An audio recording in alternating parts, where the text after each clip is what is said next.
Welcome, ladies and gentlemen, to this video lecture. Okay, so now we will move on to our next configuration of integrals, and that is when we have products of sec and tan, but we have even powers of sec. And the key here to keep in mind is that we will use this identity, and we will keep in mind that the derivative of tan x is sec squared x.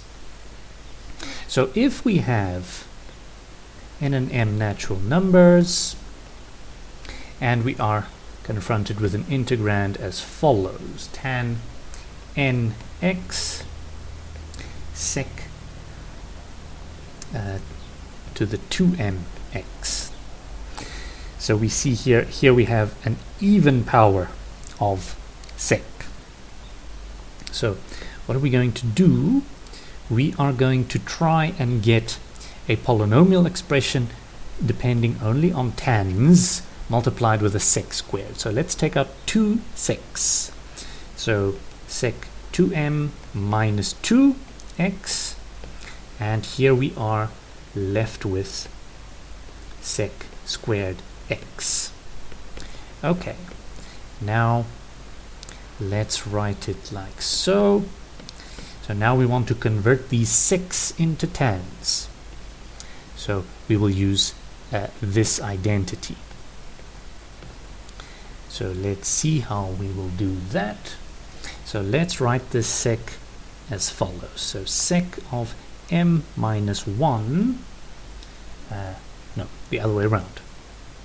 Sec squared x to the power m minus 1 multiplied with sec squared x.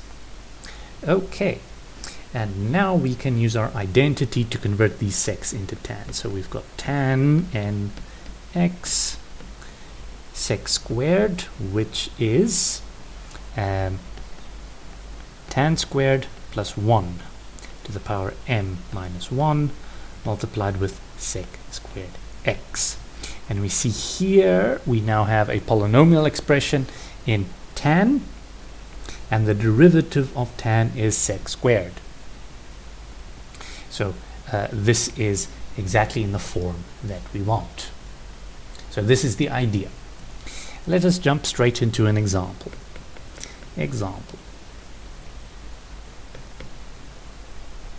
So we want to compute the following: the integral of from 0 to pi over 4 of tan to the 6 sec to the 4x dx. And we see here we have an even power of our sec. Okay, what we then go and consider, let's look at our integrand.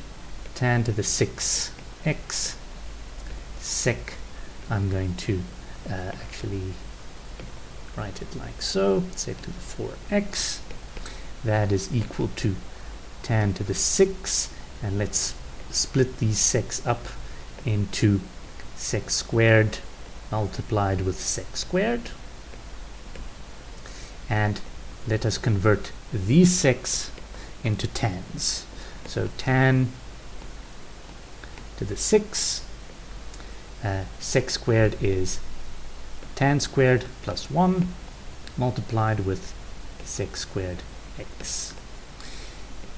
Okay, and if we multiply that out, that becomes tan to the 8x. Whoops, sorry, I forgot my x's. There we go. Tan to the 8 plus tan to the 6x multiplied with sec squared x. And here we have our integrand in the form that we're looking for: some polynomial expression applied to tan multiplied with the derivative of tan, so we can apply the chain rule in reverse. So our integral is the integral pi over 4, and our integrand we have just manipulated into the following form: tan to the 8x plus tan to the 6x multiplied with sec squared x dx, and this then becomes tan to the 9x 1 over 9 plus tan to the 7x 1 over 7, and in between the bounds 0 to pi over 4. And if we substitute that in, we get 16 over 36. So what you should notice here is this expression, if you take the derivative towards x, what you will get is exactly this expression. So if you apply the chain rule here, what you will get is that expression. Okay, and that is it for this example. I will see you in the next one.